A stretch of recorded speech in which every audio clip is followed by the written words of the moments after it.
జై శ్రీరామ్. విజయనగరం జిల్లా గంట్యాడ మండలం పెన్సాం గ్రామంలో ఈరోజు శ్రీరామనవమి కళ్యాణ మహోత్సవం జరుపుకోవడం జరుగుతుంది. ఈ సందర్భంగా మా గ్రామంలో గతంలో ఏంటంటే పూర్వం పెద్దలు కేవలం ఒక కుటుంబీకులు మాత్రమే కళ్యాణ మహోత్సవం నిర్వహించేవారు.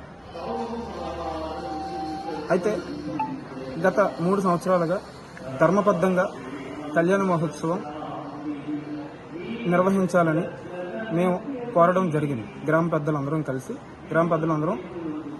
నిర్ణయించుకోవడం జరిగింది. 2 గోత్రాలతో కూర్చొని ధర్మబద్ధంగా కళ్యాణ మహోత్సవం నిర్వహించుకోవాలని మేము కోరడం జరిగితే గ్రామ పెద్దలు అలా కాదు, పూర్వం నుంచి ఒక కుటుంబం మాత్రమే కళ్యాణ మహోత్సవం చేయాలి అని వాళ్ళు బలవంతంగా ఒక కుటుంబం కళ్యాణంలో కూర్చోవడం జరుగుతుంది. అయితే ఇప్పుడు అధికారులను ఆశ్రయించడం జరిగింది.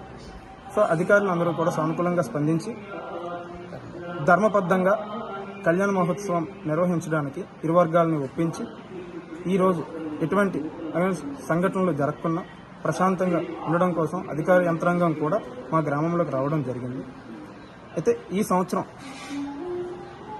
భగవంతుడి ప్రజలు కోరిక మేరకు ధర్మబద్ధంగా 2 గోత్రాల వారు ఇరు వర్గాల నుంచి కూర్చొని ప్రశాంతమైన కళ్యాణ మహోత్సవం నిర్వహించుకోవడం జరుగుతుంది. జిల్లా యంత్రాంగం ఎస్పీ గారు కానీ కలెక్టర్ గారు కానీ మాకు అన్ని వేళలా అండదండలు ఉంటూ సుమారు 100 మంది పోలీస్ పహారా కాస్తూ ఎటువంటి సంఘటనలు జరగకుండా, లా అండ్ ఆర్డర్ ఇష్యూ రాకుండా ప్రశాంతమైన వాతావరణంలో కళ్యాణ మహోత్సవం నిర్వహించుకోవడానికి మాకు సహకరించారు.